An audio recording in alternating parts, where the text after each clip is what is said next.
Good morning and welcome to Bad Bat Hikes.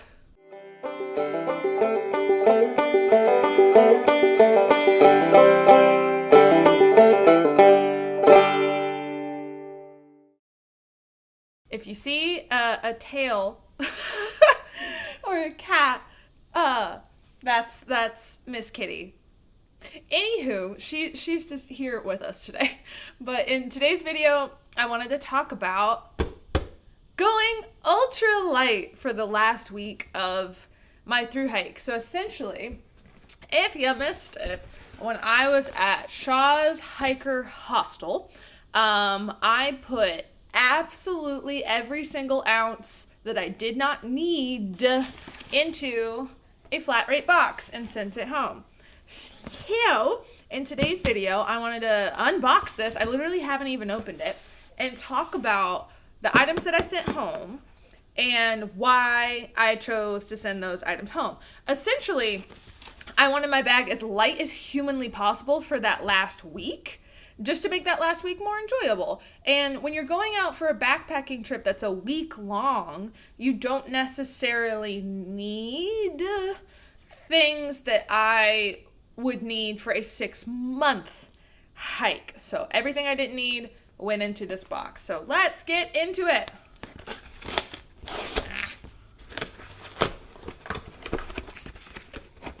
Alrighty, let's see what I put in here. The first thing I pulled out was my sleep socks. It was warm. It was, summer when I left, so I didn't think I would need my sleep socks anymore. Next are my camp shoes, which got very squished sitting in a box. Now these I did miss. Are they necessary? No, but especially with how wet it was, like my feet were wet all day, every day. Normally, as soon as I got to camp, I would take off my shoes and put these on, or like first thing in the morning when you get out of your tent, I would slip these on. And this is something that I missed, but wasn't necessary.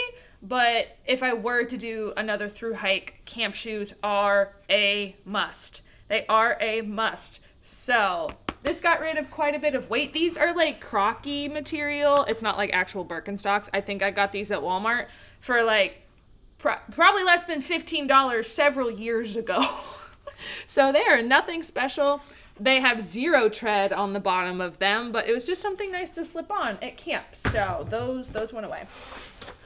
Next thing I pulled out is my puffy. This is an outdoor research, some sort of, mind-blowing fancy down on the inside that even when it's wet, it like still insulates down puffy. I love this puffy. I love this puffy. It is amazing. It's got thumb holes in it.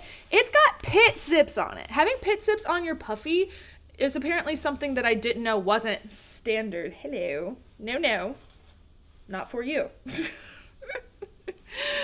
But I love this puffy. I sent it home because I wasn't going to need a puffy for that last week. But obviously, if I were to do a thru hike again, I would be packing a puffy. And this stayed with me up until Shaw's. And I definitely used it a couple of times after like winter was over. But I didn't need it for that last week. And this thing's like 11 ounces, I think, if I remember correctly. So away it went. Most of this is clothes, as you'll soon see.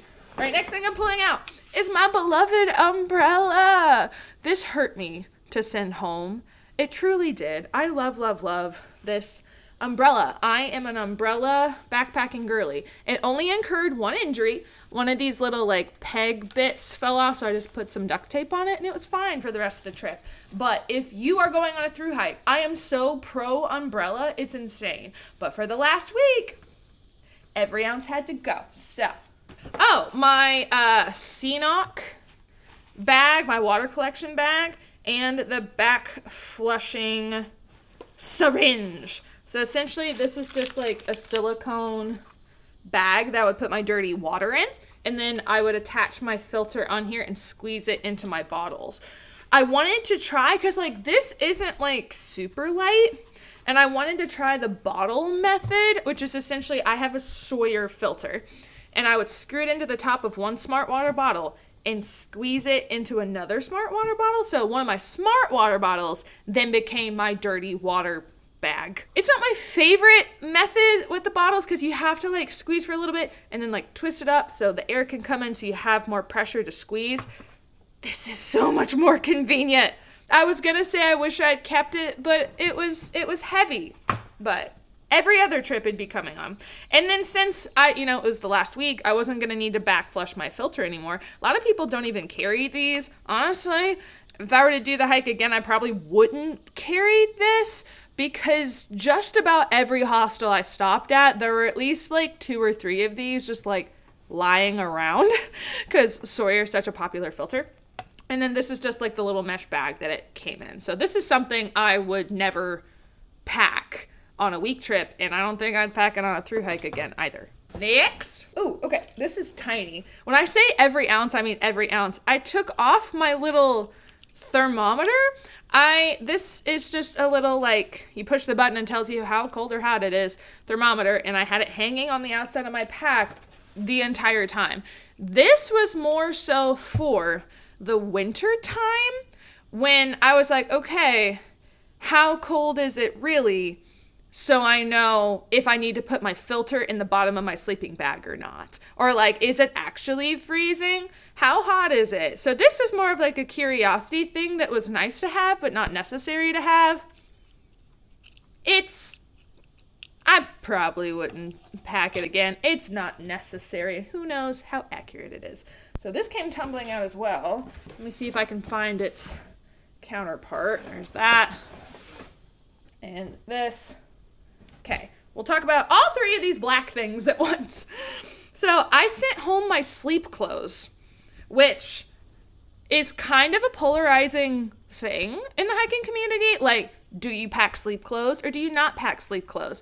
Some people went the whole trip with just the clothes that were on them, plus like a mid-layer or a puffy or something, but they did not bring sleep clothes, which was insane to me. Like, I very much enjoyed, especially in the like cold winter time, changing into something different. And then on days where you got to camp and you were drenched with either sweat, rain, or both, it was nice to change into something dry. But for the last week, I wasn't going to do that. So I had my Smart Wool, Merino Wool black t-shirt, which, I mean, I had the whole trail. I have I think these were $5 at Rural King fleece-lined leggings that I kept up until Shaw's. Like, I kept them the whole time, and I wore them at night a lot, because even in the summertime, it would get cooler. Next is my sleep shorts. Essentially, these were just a pair of black, like, these are cotton, hot take, bike shorts. They're like a mix of synthetic and cotton, but cotton's fine. If you're wearing it at night and you're not needing to, like, worry about hypothermia and like that kind of stuff, cotton's gonna be okay at night. But biker shorts, these were like my summertime sleep things, but I did not need them on my last week. What else? Oh, okay. I pulled out 3 things at once. Let's talk about this one first.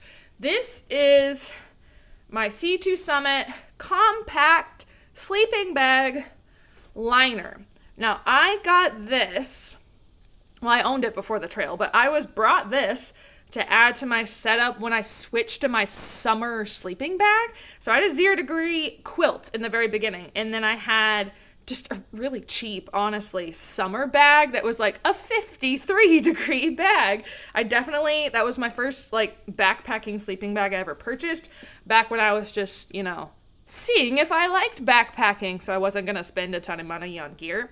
This is something I didn't think I would need that last week, but that first night out, I definitely needed this. It got down to like 40 degrees, if not dipping down into the high 30s, and I woke up freezing. Like, I got out my rain gear, like Paca, and put it on top of me to try to keep in some heat, because this adds like 20 degrees of warmth at night. So this is something that I put in this box that I definitely needed. So even though it was the beginning of August when I did this little experiment.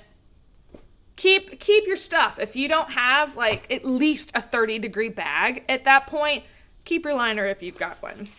And then this was my Hyperlight storage pod, and this is just what I kept all of the clothes in. So since I was sending all the clothes home, I didn't need the pod, but obviously I would bring this again. I did have some friends have some issues with their pods, like the seams like coming apart, but I abused this thing. Stuffed stuff in there, probably put way too much stuff in there most of the time, squished it down in my bag. I abused it, but it's fine. It didn't have a single hole in it, so don't know what was up with that. Next, my sunglasses. I purchased these for myself for a birthday present. They have like a cord as opposed to like, you know, normal sunglasses, because I wore the headphones that like went around my ear while I was walking. I couldn't wear normal sunglasses because, you know, it would get in the way. But I sent these back. I probably should have sent these back a long time ago because I just didn't wear them. I would wear them sometimes in towns, but I had a hat and like a sun hoodie, and you go in and out of the trees so much, I felt like I was just taking them on and off a lot. Plus, like, if I wore these for months on end, I would have like a raccoon tan line. Not that I like tan super well. I did come home with several tan lines that are already faded. I mean, I am pale and freckly. Your girl doesn't tan. But I would have looked like a raccoon most of the time if I had been wearing those. So I wish I had sent them home a bit earlier, because I never wore them. All right, we're getting down to the end here. Is that it? Whoa, one more. Okay, so the last three things. This is the one that just fell. This is my tiny flex tail air pump and light. So this is a little bitty air pump that I use to fill up my sleeping pad at night. Now, I used this for 2,100 miles almost every single day, except for the ones I stayed in hostels. So every single day on trail, sometimes multiple people would use this. Like, they'd see me using it and they'd be like, can I use it? I'd be like, sure. And I'd hand it over. It does kind of make like a whirling sound. I mean, it's loud as it is, but the little bitty motor in here was just woo, woo, woo. So I thought it was going to die, but it lasted me until I sent it home. So that's good. This I missed. Is it necessary? Absolutely not. But after, 6 months of not having to blow up my sleeping pad, that last week, having another chore to do at camp, especially when you're tired, like I had to take breaks, like blowing up my sleeping pad. Otherwise you get kind of lightheaded, but I missed it. I'm glad I sent it in a box just to, see, but I cannot recommend this product enough. It is so, so good. It is so, so good. And it also doubles as a light in case your headlamp runs out of battery, like mine did one time. Next is my tiny little journal and the choker with the little AT symbol that I purchased toward the end of my hike. So I did keep, I had a couple different ones of these throughout the hike. I did keep a physical tiny journal as I went. And this is mostly how I kept track of what day it was, what day of the week it was, what day of my hike it was. And then I would write down like on day 101, it was a Monday, and I went from Iron Masters Hostel to the Alec Kennedy shelter. I went 15.6 miles. I slept in a shelter. I did a little blurb about what happens during the day. So I might make a video about like all these stats and stuff, but just this was how I kept up with where I was and what I was doing. So when I went to do YouTube videos and stuff, I could do all the descriptions and all that jazz. So tiny journal. And I was like, I don't need it for this last week. I'll just keep screenshots of everything and then I'll figure it out when I get back. And I will say, I missed this data when I was editing those videos because I had to like go back and like try to figure out what day was what. And it was kind of a nightmare. But if you're planning on vlogging a thru hike, keep a tiny journal. You don't have to, have a physical one, but at least like in your phone or something, keep track of everything. So when you go back to edit, what on earth happened. All right, I think this is the last item. Yep, last item that I sent back from my little ultralight experiment were 4 tent stakes. I just wrapped them in some painter's tape before I left so they wouldn't like stab a hole like in my puffy or anything, like all put in that box there. So I was carrying 12 tent stakes because that's like the max amount you could use for my Gossamer gear, the 1 tent. And very quickly I realized you don't really need to stake down the bathtub. Yeah, so I was only using 7. So I didn't need these 4 that were, meant for the bathtub stake. So I just sent 4 home. Now, are they super heavy? No, but every ounce counted at that point. So that is everything that I sent home for my little ultralight experiment. And my big takeaways from doing this are, it was very nice for the last week of trail to not have all of this on my back. It kind of felt like, especially when my food was getting low, slack packing. Like, this is 5 pounds, over 5 pounds worth of stuff that I was able to put in a box and send home. I would take all but 1, wherever my little, it's like all in a mess on the floor now.